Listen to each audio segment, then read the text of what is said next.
Muy buenas tardes. El Colegio de Sonora les da la bienvenida al Coloquio Nacional México bajo los presidentes sonorenses y el Maximato, 1920-1935. Sonorismo y antisonorismo a 90 años de la muerte de Obregón.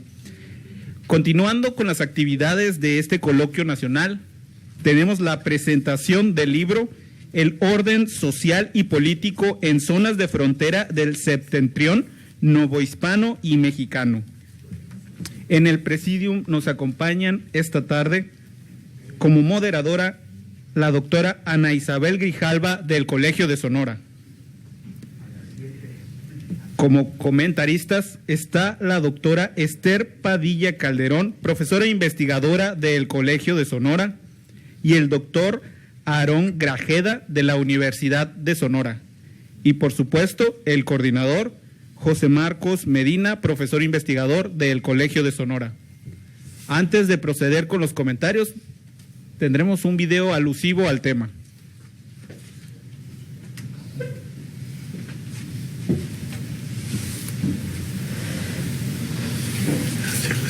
¿No tienes un libro aquí? No pusieron un libro. No pusieron un libro acá. No, debo para ponerlo acá. A ver ahora de...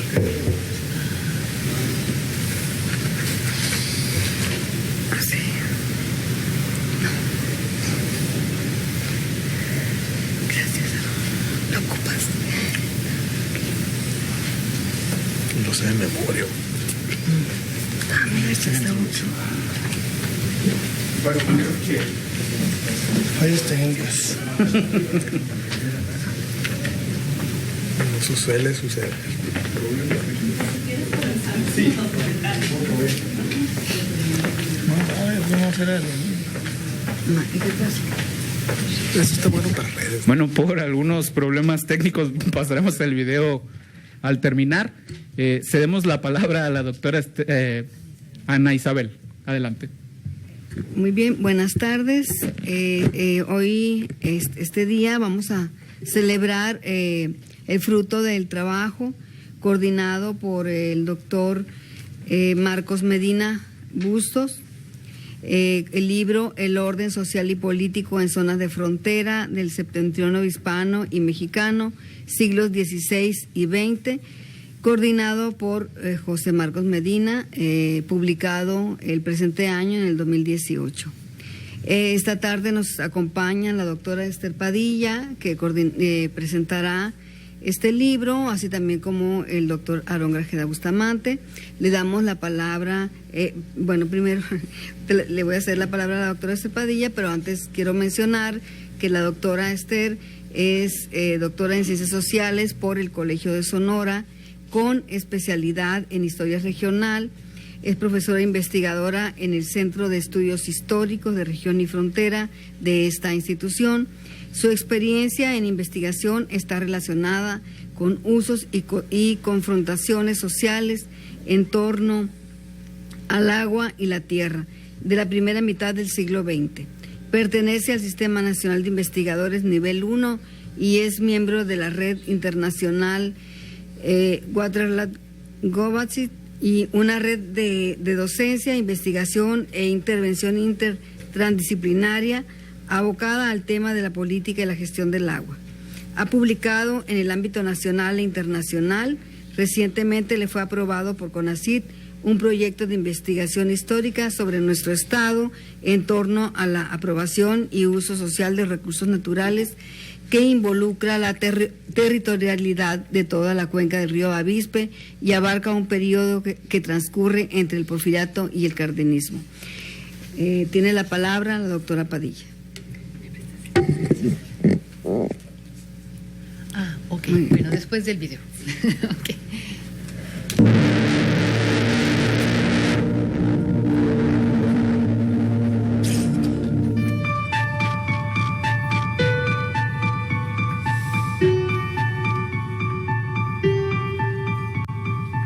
El orden social y político en zonas de frontera del septentrión novohispano y mexicano, siglos XVI al XX, coordinado por José Marcos Medina Busto, es una publicación del Colegio de Sonora.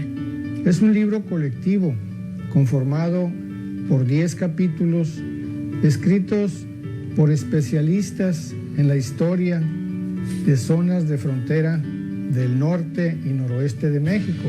Los temas tratados tienen que ver con una mirada de larga duración que inicia en el siglo XVI y termina a mediados del siglo XX.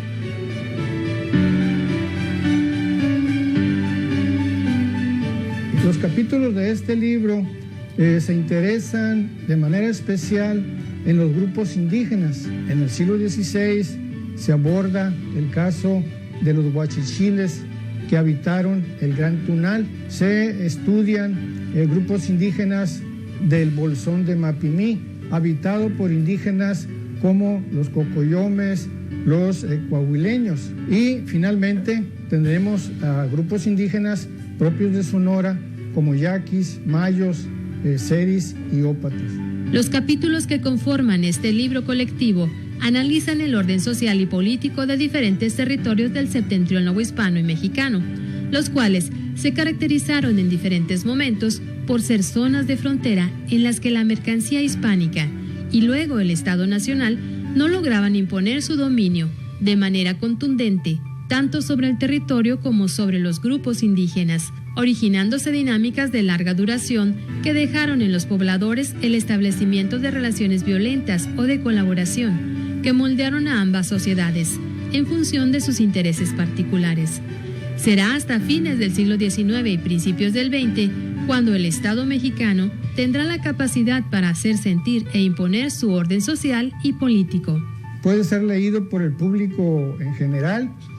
Tiene la intención de recuperar para la historia de nuestro país las zonas fronterizas, zonas marginales que tradicionalmente no forman parte del interés de las historias nacionales que se han escrito.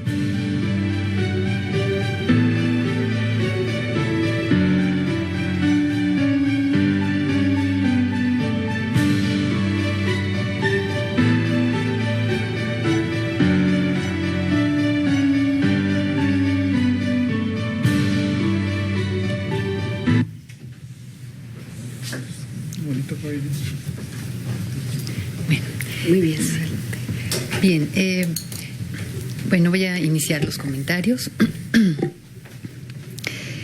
Es el libro que tenemos aquí al frente, ¿no? Bien, es verdad que la historia o el conocimiento sobre el pasado ha sido usado en no pocas ocasiones para justificar la injusticia social y para argumentar a favor del dominio de unos cuantos sobre muchos. Sin embargo, en la actualidad y desde hace no poco tiempo, predomina el interés por mostrar lo que realmente ha sucedido y dar a conocer los modos como los grupos dominantes han llegado a constituirse en tales. El conocimiento de innumerables procesos sociales nos muestra que, en la historia real, el gran papel lo desempeñan, como es sabido, la conquista, el sojuzgamiento, el homicidio motivado por el robo, en una palabra, la violencia, como dijera Marx. Estos procesos están en el origen del dominio de unos cuantos sobre muchos. Así como señala José Marcos Medina Bustos, coordinador de la obra que ahora comentamos, durante algunas décadas el etnocentrismo imperante en la academia reprodujo la idea de que en el proceso de contacto de los europeos y los pueblos americanos se habían enfrentado la civilización contra la barbarie, como dos estadios distintos del proceso de desarrollo humano. Y ciertamente eran distintos, lo cual era quizá inevitable y lógico. Pero por motivos de poder y dominio, los representantes de lo que se conocía como civilización se consideraban superiores a los otros. Sin embargo, sabemos que no era así. En efecto, se trataba de sociedades distintas, igualmente complejas, que se reproducían de formas muy diferentes y que se relacionaban internamente de maneras difícilmente concebibles por los otros. Y, asimismo, establecían con su entorno, con los bienes de la naturaleza, relaciones diferentes. No es mi idea decir que las sociedades americanas prehispánicas eran sociedades absolutamente armónicas y justas, pero creo que la manera como los grupos prehispánicos se relacionaban entre sí y con su entorno era menos destructiva de la vida misma, pues constituían formas sociales menos desiguales e injustas que la sociedad que se configuró a partir de la llegada de los migrantes conquistadores. Cuando leo que las fronteras constituyen esos espacios donde se encontraron y se encuentran pueblos de culturas muy diferentes, no puedo evitar pensar que entonces todos los territorios en algún momento han sido zonas de frontera, es decir, sitios donde se enfrentaron los supuestos civilizados y los supuestos atrasados. Pero creo que aquí estamos hablando de los pueblos de frontera que fueron frontera del virreinato durante largos periodos de tiempo, cuando buena parte del territorio de la Nueva España ya no constituía una frontera, sino un conjunto de territorialidades sociales donde el dominio hispano se había impuesto después de ejercer la violencia de muy diferentes formas. Entonces, respecto de estos territorios que constituían fronteras más cercanamente en el tiempo a nosotros, se dice que el tema de la violencia endémica en los abordajes historiográficos ha sido central. Y ciertamente en cada uno de los trabajos que constituyen este libro observamos el asunto de la violencia, que se dice es endémica, es decir, es propia de las regiones fronterizas, se reproduce permanentemente o de alguna forma está siempre presente. Y para señalar atributos de estas regiones se ha dicho que sobre ellas el gobierno central tenía poco interés, pues eran lejanas y estaban aisladas de los centros de poder político, lo que no quiere decir que no existiera en su interior el poder político de los grupos confrontados que las habitaban, formas de gobierno, autoridades locales con legitimidad social o carentes de ella. Y en la medida en que estas zonas de frontera iban siendo incorporadas al control del virreinato o de los gobiernos del periodo independiente y durante la conformación del Estado Nacional, constituían cada vez menos una frontera en el sentido de un espacio donde ningún actor consigue imponerse sobre los otros. Los autores que han dado lugar a este libro se interesan por indagar cuáles han sido los efectos para los grupos originarios de haber devenido parte de sociedades de frontera durante un periodo prolongado. El libro está compuesto por una introducción, 9 capítulos y un apéndice. Como señala el coordinador de la obra, los 2 primeros capítulos se ubican en los primeros tiempos del contacto hispano-indígena. El capítulo de la autoría de Juan Carlos Ruiz Guadalajara aborda la transformación cultural de los nómadas huachichiles en su integración a la dominación hispánica entre 1550 y 1700. El autor plantea una dificultad respecto a las fuentes, en particular porque se trata de un grupo de población nómada. Sin embargo, los avances en el conocimiento de estos procesos son prolijos.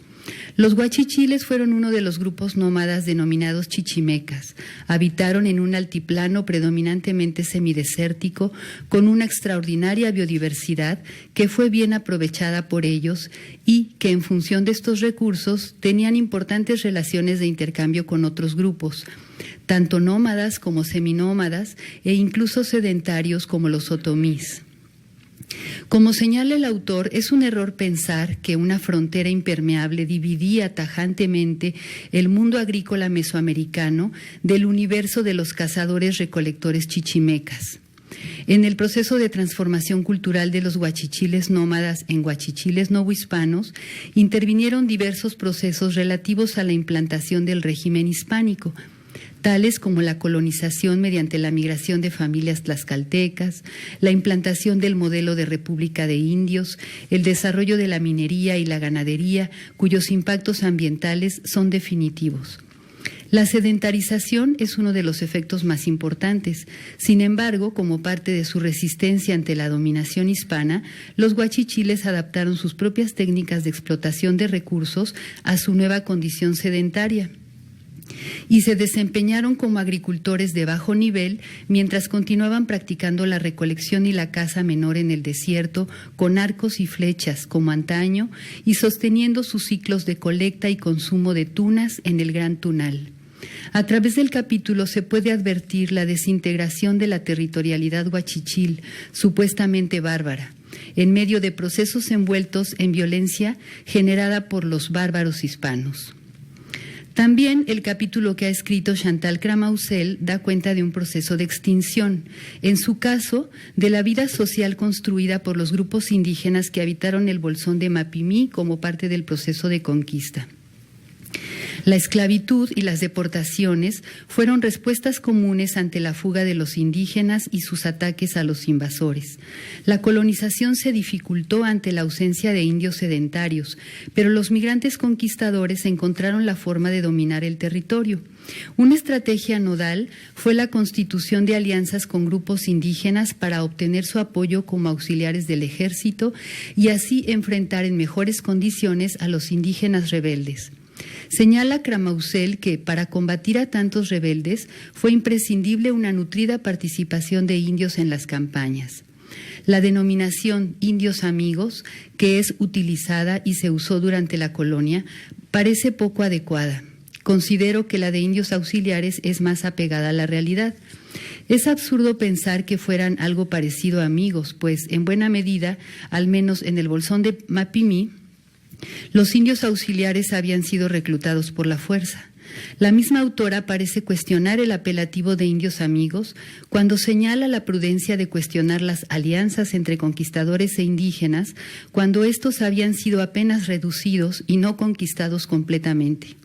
Los indios auxiliares aprovecharon esas alianzas para ajustar cuentas con grupos enemigos y también para enfrentar sus carencias materiales, pero las alianzas nunca fueron duraderas. Considero que aunque en la colonia los conquistadores les llamaron indios amigos, usar ese apelativo es como adoptar la postura del conquistador. La autora concluye señalando que el bolsón fue un espacio novohispano de difícil conquista. María del Valle Borrero presenta una reflexión sobre las milicias de vecinos que contribuyeron a combatir a los grupos indígenas, especialmente a los nómadas. A través de una profunda revisión de trabajos escritos sobre esta temática, la autora comparte que la milicia es una antigua forma de prestar servicio militar y que su capacidad combativa está relacionada con situaciones de defensa, no de ataque. Son organizaciones para la autodefensa y no obstante su indisciplina e ineficiencia militar desempeñaron un rol importante para los conquistadores en los conflictos ocurridos en la América colonial. Bueno, yo tengo mis dudas acerca de si solo estaba relacionado con situaciones de defensa y no de ataque, ¿no? Bueno. En lo concerniente a Sonora y Sinaloa, se considera que fue menos complicado conformar una milicia provincial en Sinaloa debido a la inestabilidad del poblamiento en Sonora. No obstante, aquí sus acciones fueron importantes para los conquistadores en procesos como el del levantamiento yaqui de 1740. A partir de la independencia, estas organizaciones se denominaron milicias cívicas y continuaron siendo actores importantes. Bueno, digo esto porque realmente, según la teoría de la guerra, el asunto es que la guerra inicia con la defensa, no con el ataque, ¿no? Pero yo creo que estos indios que atacaban se estaban defendiendo. Por eso es que tengo mis dudas, pero bueno. Enseguida tenemos el capítulo escrito por el coordinador de la obra, José Marcos Medina Bustos, el cual da cuenta de los pronunciamientos de Juan José Tovar y la participación política de grupos indígenas. En este capítulo también se habla de milicias, tanto de indios auxiliares como de vecinos españoles.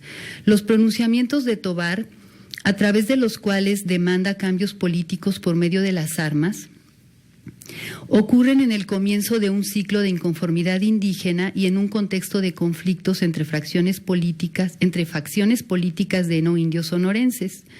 Los ópatas fueron los primeros en rebelarse ante los cambios liberales que implicaban restricciones en sus facultades políticas y sobre el uso de la tierra. Luego también se rebelan los yaquis. Entonces las facciones de los no indios empiezan a buscar indios auxiliares. Bueno, no exactamente, este es otro periodo, pero sí buscan alianzas con las sociedades indígenas, buscan verse favorecidos con su apoyo. En este contexto, Tovar se pronuncia más de una vez contra la facción gobernante cuando ya se ha aliado con los indígenas. Así, ante lo amenazante de la alianza, El gobierno da marcha atrás a los cambios políticos de corte liberal que habían inconformado a ópatas, yaquis y mayos. El autor del capítulo concluye que esta forma de relación política y de constituirse un enfrentamiento, es decir, a partir de la alianza entre élites políticas y grupos indígenas, continuaría ocurriendo. Se advierte entonces que este tipo de colaboración se presenta en Sonora ante situaciones de inestabilidad política que se reproducen durante gran parte del siglo XIX. Me pregunto si los indios fueron siempre carne de cañón a pesar de su actualmente reconocida agencia. Mario Alberto Magaña Mancillas es nuestro siguiente autor. Su capítulo es resultado del análisis que realiza de un manuscrito relacionado con el intento de instalar orden e institucionalidad jurídica en el entonces llamado Partido Norte de la Baja California, es decir, en el territorio de la actual Baja California, lo cual ocurre en 1857 en un periodo, como sabemos, absolutamente comprometido en la construcción de un Estado nacional mexicano.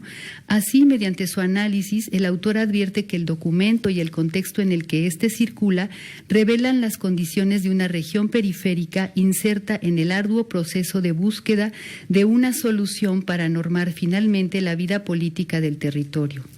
Pero lejos de encontrar esta ansiada solución, la sociedad baja californiana se hunde en una crisis demográfica y económica que es aprovechada por los grupos indígenas mediante el hurto de ganado, por lo que entonces se realizan varias campañas contra los indígenas.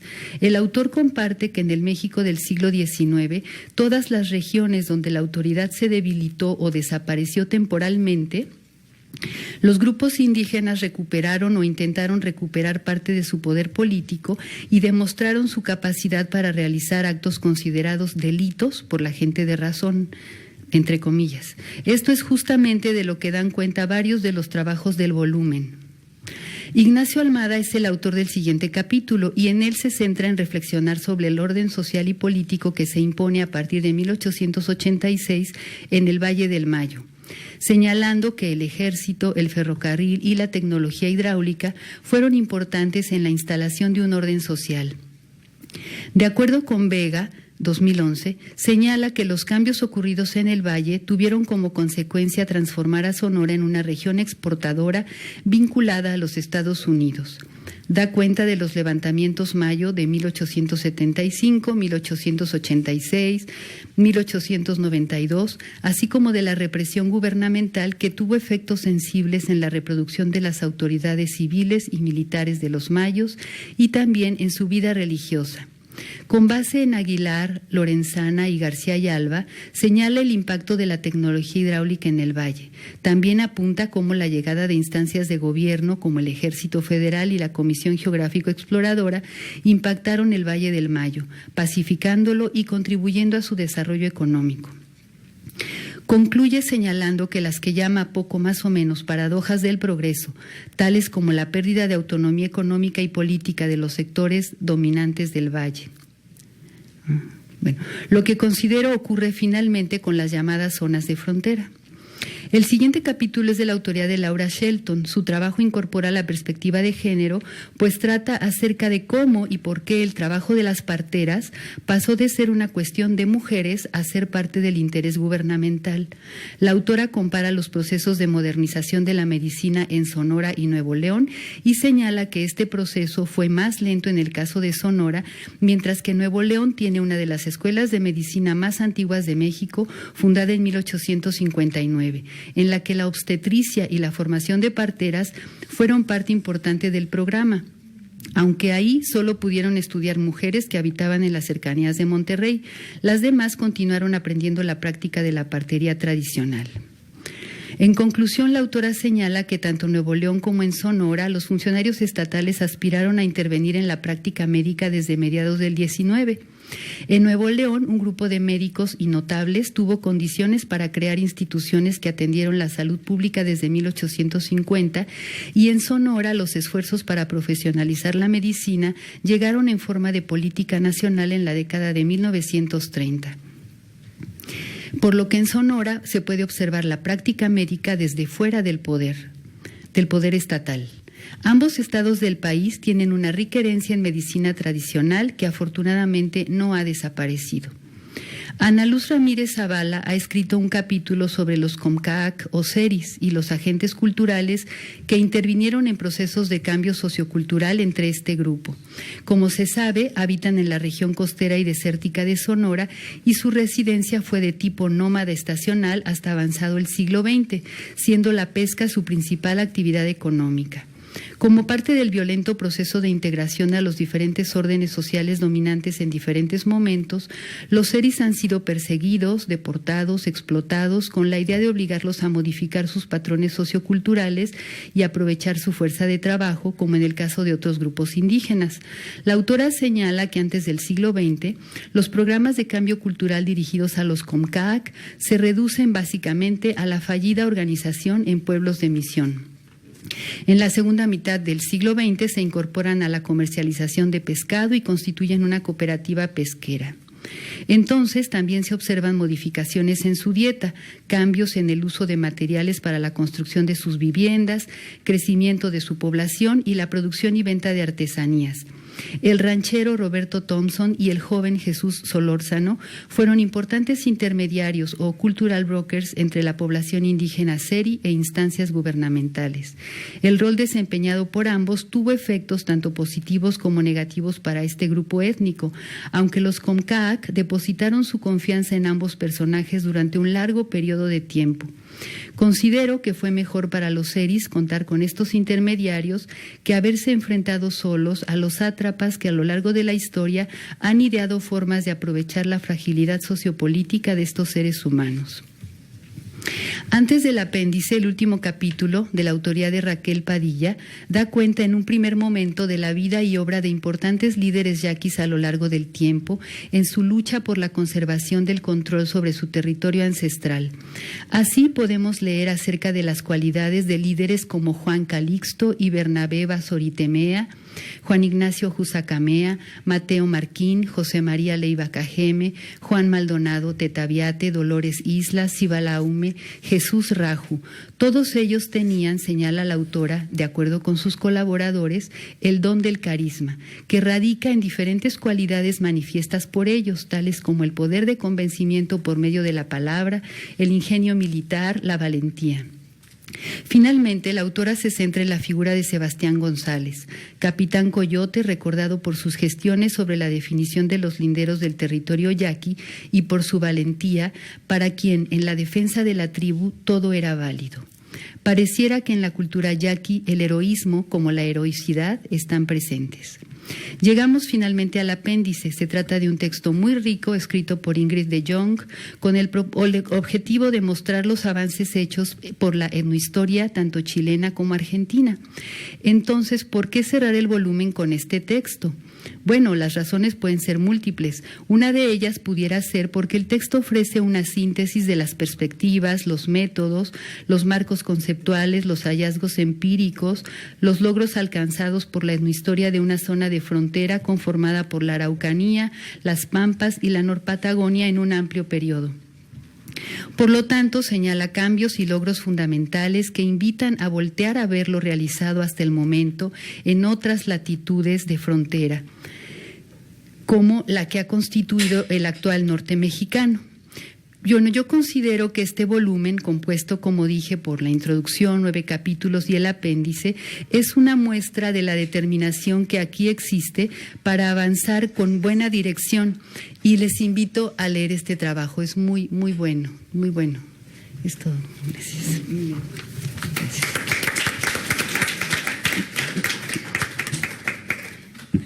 Muchas gracias, Esther. Le damos la palabra al doctor Aarón Grajeda Bustamante. Él es profesor del Departamento de Historia y Antropología de la Universidad de Sonora. Obtuvo su grado de doctor en Historia por la Universidad Wittenherdecke en Alemania y desde el 2008 es miembro del Sistema Nacional de Investigadores, nivel 1. Es fundador del posgrado integral en Ciencias Sociales de la misma universidad. Y se especializa en estudios de historia global y temas de ciencias sociales en la región noroeste de México. Cuenta con libros publicados sobre estos temas, así como estudios en coautoría sobre las lenguas indígenas y la historiografía lingüística del noroeste novohispano. Ha sido docente e investigador invitado en varias universidades de Europa y actualmente preside la Comisión para la elaboración del Plan de Estudios de la Licenciatura en Antropología en la Universidad de Sonora. Le concedemos la palabra. Adelante. Muchas gracias a todos. Es un placer para su servidor tener la oportunidad de estar en esta casa que considero prácticamente una casa también para mí. Es un honor estar presente con los colegas y sobre todo participar de este momento, ¿no?, de lanzamiento al público, que representa un libro de la calidad que la publicación del José Marcos Medina Busto representa. Veo en José Marcos no solamente a un académico dedicado, ¿no?, metódico, sino también a un colaborador de la producción histórica regional prominente, a un amigo y un maestro. Con José Marcos siempre se está aprendiendo algo y es un placer con esta publicación tener la oportunidad de adentrarnos más a temáticas de historia regional noroeste de México, y creo que todos tenemos motivos suficientes para ver en una publicación de esta naturaleza un aporte significativo a campos temáticos de corte histórico con los cuales podemos enriquecer nuestra perspectiva de lo que es el norte de México, Sonora en lo particular, pero también en un contraste vernos en el espejo de otras regiones. Uno de los elementos más importantes para apreciar el valor de esta publicación tiene que ver en su calidad de constructo histórico. Desde su introducción, José Marcos Medina plantea un horizonte de reflexión que tiene que ver con la problemática de cómo conceptualizar la sociabilidad en la frontera. Desde ese punto de vista podemos retomar con su contribución las reflexiones temáticas relacionadas con esto que somos como entidad social, como grupo social y geográfico, y va en su acercamiento a lo que entendemos hoy en día como frontera, desde aportes clásicos, ¿no?, como las perspectivas señaladas por Bolton y sus Spanish Borderlands, hasta perspectivas más contemporáneas como la definición de Turner, o incluso ir a trabajar el concepto de frontera desde aportaciones como las recientes de Thomas Sheridan, ¿no?, para poder distinguir un espacio geográfico con manifestaciones sociales específicas. En este sentido, y esto casa muy bien con el título del libro, El orden social y político, el autor intenta demostrar que hay una especie de especificidad fronteriza. Hay una relación en la frontera que hace que una sociabilidad específica se construya. Es decir, que hay capacidades de percibir como historiador relaciones sociales de diferentes tipos enraizadas en un entorno de contacto y de penetración que denominamos frontera. Siguiendo a Duncan y Markov, señala José Marcos que la lejanía o relativo aislamiento de los centros de poder político ocasionaba que los habitantes de estas zonas arreglaran sus relaciones sociales de acuerdo a sus necesidades locales, sin atender las leyes generales establecidas por el aparato monárquico o el Estado Nacional, asumiendo como normales prácticas ilegales como el contrabando, la rapiña, el cautiverio, la bigamia, la vagancia. Por ello, suscribe José Marcos, ¿no?, que estos elementos conformaban un orden social y político particular en las zonas de frontera. Entonces, desde esa perspectiva, partiendo desde ese punto de reflexión que él mismo desarrolla como aparato guía, lámpara, ¿no?, de la reflexión historiográfica, concatena estas series de colaboraciones que pone y que son la parte estructural. 7 capítulos, un apartado, que componen así una cadena temática engarzadas por la idea de lo que es el orden social. Es decir, hacer un ejercicio para poder buscar un campo donde sean y puedan confluir aportaciones tan diversas como las que surgieron de la reflexión en 2015 del coloquio de región y frontera. Entonces, uno de los elementos que es muy importante valorar en este ejercicio es que tuvo la habilidad suficiente, ¿no?, de poder encontrar un hilo conductor que concatenara la estructura o espina dorsal del libro. Y en ese sentido es muy versátil la manera como quedan así engarzados cada una de estas temáticas, porque pudo, en esta lógica, ¿no?, conseguir un vaso comunicante, un punto de confluencia donde estas colaboraciones que fueron muy bien detalladas por la doctora Esther Padilla se armonizan, ¿no? En ese sentido, pues el libro encuentra así una unidad temática, la expectativa lectora, buscando esto del orden social y político en Sonora, pues le cumple. Eso es un aspecto que a mí me llamó mucho la atención del libro.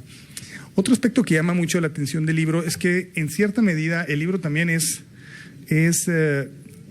no solo un complemento muy rico de campos temáticos de la historia regional, como primera parte, ¿no?, de su riqueza.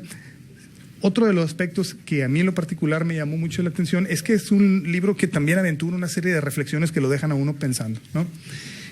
Por ejemplo, cuando se habla del desarrollo de las escuelas de medicina y la comparación entre Sonora y Nuevo León, y cómo entender esto desde la lógica de la práctica médica sustentada en la reflexión teórica de Michel Foucault, ¿no?, y cómo esto crea regímenes de entendimiento del cuerpo y el uso del cuerpo, y cómo desde ahí ver la reflexión de la modernización, por qué Sonora se queda atrás sin la creación de una escuela de medicina mientras existe un régimen médico que establece la posibilidad de formar médicos en Monterrey hacia 1857, a uno lo deja con esa sensación de que es una manera muy creativa de entrarle a las instituciones de la modernización en un periodo en que no se nos hubiese ocurrido sin un aporte como el de Laura Shelton.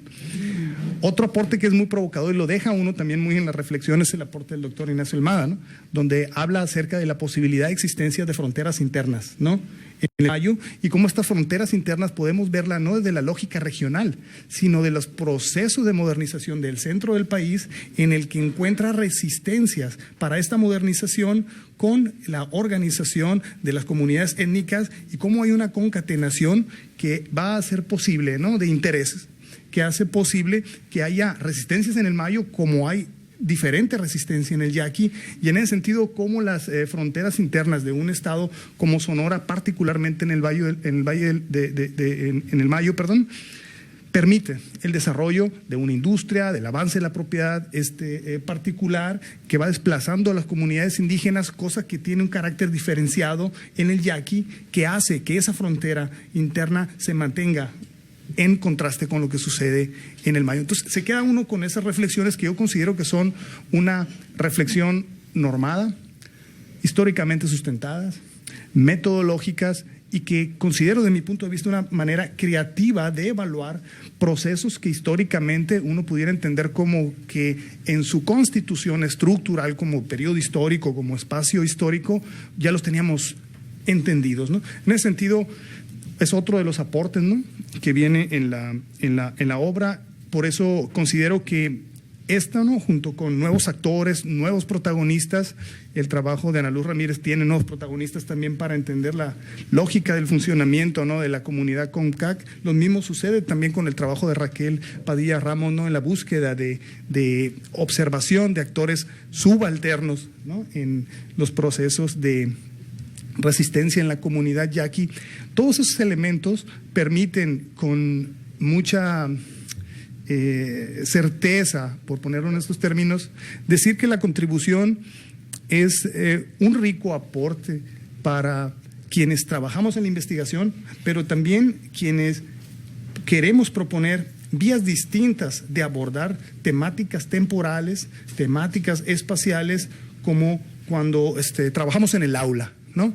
En ese sentido, yo creo que la riqueza de este libro, bien logrado en su conjunción temática, pues me permite sugerirlo como una lectura para todos aquellos quienes estamos trabajando y queremos ver enfoques distintos, quienes estamos construyendo historia y deseamos prácticamente buscar ángulos de percepción que permitan enriquecer las perspectivas que venimos trabajando en historia regional y sobre todo tomar y ampliar campos temáticos que puedan ser utilizados en nuestras clases para pues mejorar, ¿no?, nuestros procesos de entendimiento.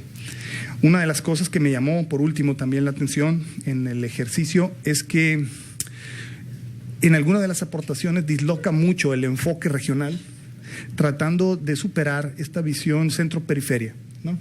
Entonces, ubica muchas veces al lector en ángulos de percepción, en horizontes de percepción de lo histórico, en que realmente lo saca a uno de balance y nos permite establecer en un ejercicio comparativo varios entendimientos de cómo deben de percibirse, desde mi punto de vista, aspectos o tratamientos que hasta hoy no habíamos vuelto a un problema historiográfico. Fue el caso particularmente del apéndice, que es la parte que cierra, ¿no?, las contribuciones que aquí han sido desarrolladas, y en lo particular es el caso de este aporte, ¿no?, es la colega de Argentina, donde Ingrid Young, donde ella tiene la curiosidad de analizar un espacio geográfico, una región en específico, pero darle prioridad particularmente a las relaciones e interconexiones de este espacio geográfico, más que tratar de delimitarlo para poder justificar su tratamiento como región, es decir, vincular más y aislar menos en los procesos, ¿no? Entonces, dicho lo anterior y viendo que el trabajo descriptivo capitular que nuestra amiga la doctora Esther Padilla ha hecho, no me queda sino señalar que agrada mucho ver una obra historiográfica conceptualmente compleja, que no rehúye las definiciones conceptuales que de otra manera pudiéramos dar por entendidas. Creo que este aporte permite desde mi muy particular punto de vista pues ampliar los campos temáticos históricos que necesitamos también, ¿no?, en nuestras clases, y así pues tenemos con ello el mejor pretexto para leer un libro que bien vale la pena adquirir, ya sea por internet, ¿no?, a través de la página del Colegio de Sonora o aquí mismo. Así que no me queda sino particularmente recomendar su lectura, disfrutar, ¿no?, de sus aportaciones y celebrar con ellos un aporte sólido, metodológico a la historiografía regional. Muchas gracias.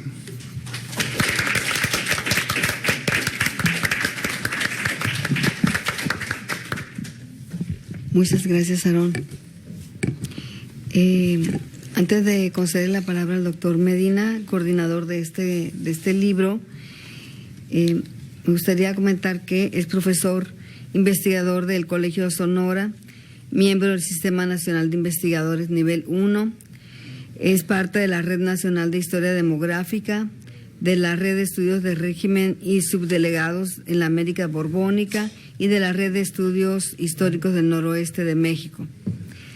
Sus temas de investigación tratan sobre la historiografía y la historia política, social y demográfica de Sonora del período 1750 a 1850.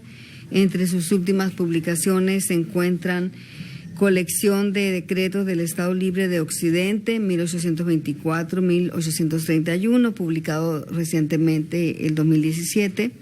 Los Diputados de Sonora, 1822-1883, de la construcción de instituciones a la violencia política.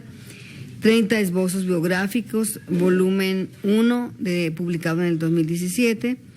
Y la segunda edición de la Historia Panorámica del Congreso del Estado de Sonora, volumen 1, en coautoría con el doctor Ignacio Madabey.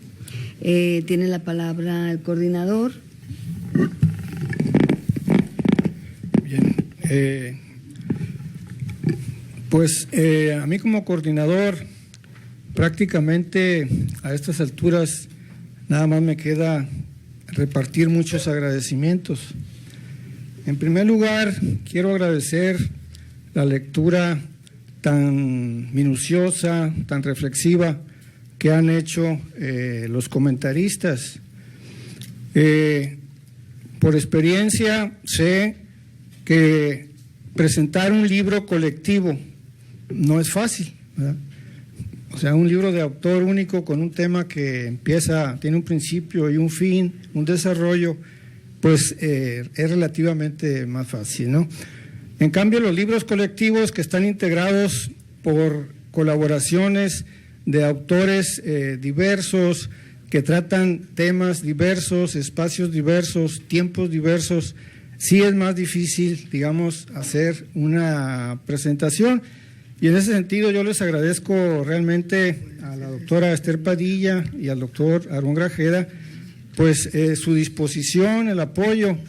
Siempre para estas cosas es bueno contar con amigos, ¿no? Porque de otra forma muy fácilmente le dicen que ya tienen la agenda llena, ¿verdad? Entonces, les agradezco mucho su disposición y sus comentarios, que son bastante enriquecedores. Ojalá se animen a publicarla en alguna revista, en alguna parte, ¿no? Aunque sea en el internet, sus reseñas, ¿no? Yo también quiero agradecer a los organizadores del simposio que nos abrieron este espacio para presentar el libro. Igualmente al área editorial del Colegio de Sonora, que pues le dedicó bastante tiempo para lograr un producto pues lo más presentable posible, lo más pulcro.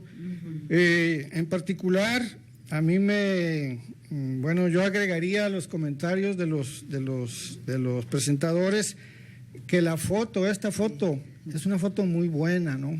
Realmente a mí me encanta verla y volverla a ver, porque es una foto donde está presente William McGee, un antropólogo norteamericano que viene a la costa de Hermosillo con los Comcaac, los Eris, a fines del siglo XIX. Entonces, aquí está él en el rancho La Costa Rica de la costa de Hermosillo. Está el patriarca de la familia, don Pascual Encinas, y aquí en la mesa está un indígena seri, Machem, o Juan Astorga, que también, entre comillas, le decían el pelón, ¿verdad? El gran pelón. Entonces, el antropólogo está levantando un vocabulario seri. Entonces, esta imagen es muy representativa del tema del libro, ¿verdad? Entonces, la conseguimos, digamos, ya se ha reproducido, pero no con el suficiente cuidado como se hizo en esta portada. Entonces, para mí, es una de las cosas que más me gustaron de este libro, ¿no? Bueno, como han dicho los comentaristas, las contribuciones que se recogen aquí son contribuciones de gente que tiene muchos años trabajando estas temáticas. Muchos de ellos ya han participado en otros libros que se han editado de los coloquios de estudios históricos de región y frontera, y pues constituyen aportaciones que tienen mucho de originalidad, ¿no? Por ejemplo, los trabajos sobre el bolsón de Mapimí, pues son trabajos que no se habían hecho, ¿verdad? En ese sentido, bueno, yo quiero recalcar que este libro es el producto de la colaboración de varios años con la mayor parte de los autores de este libro, y forma parte podemos decir, de los intereses de investigación del Centro de Estudios Históricos de Región y Frontera y de su cuerpo académico del mismo nombre, de promover precisamente la investigación en zonas de frontera. Es decir, ahí vemos a Sonora, pero también intentamos llevar más allá ese horizonte de las sociedades de frontera hacia otros espacios de México e incluso del extranjero, ¿no? Entonces, bueno, les agradezco la presencia, los invito a leer el libro, a comentarlo, y pues muchas gracias.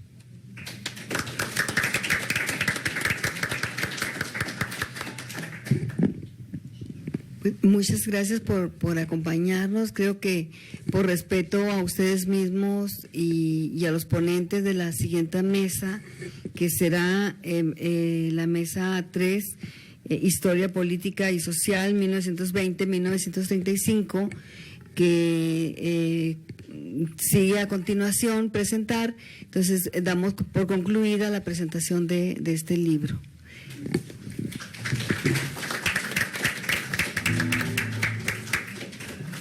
Chicas, me he pedido porque me traigan la grura. Que te vaya muy bien. Bye. Nos vemos, me gusta saludarte. Las carreritas. Felicidades, Anita. Qué bonito, qué bonito.